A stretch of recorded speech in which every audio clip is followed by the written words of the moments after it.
خير. النهارده اليوم ال 12 او 13 تقريبا، 13 كده من يوميات رمضان. في يومين انا كنت مريح جدا في البيت ونايم حرفيا، عايز انام تاني. ما صدقت ان انا اخد اجازه اليومين اللي فاتوا كده وانام وارتاح. طريق ويلا بينا على القاهره.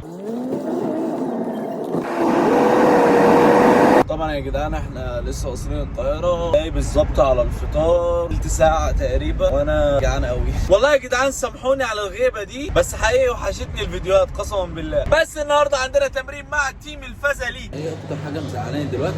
ان انا اكلت ونسيت اصور. انا يوسف عايز اقول لكم الحلقه ده بينزل والله زغزغ من كده طري كده وحلو.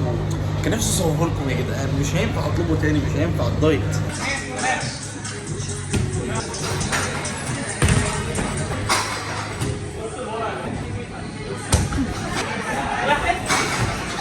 يابا وري عضلاته فزلوكه.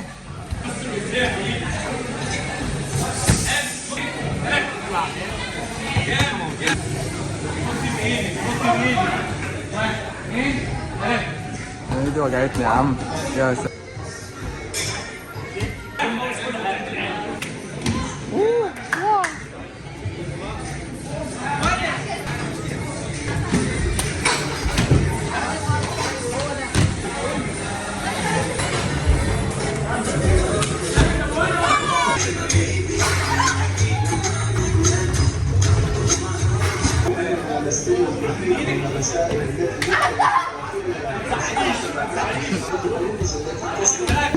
كنت عايز اقول لك ايه.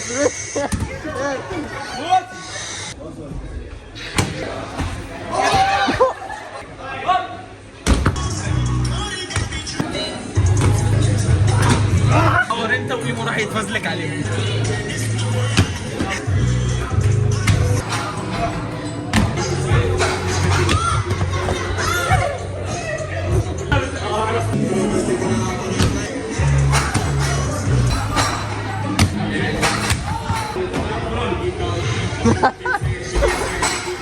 ثبتهوله يا عم، انا ايدي وجعتني.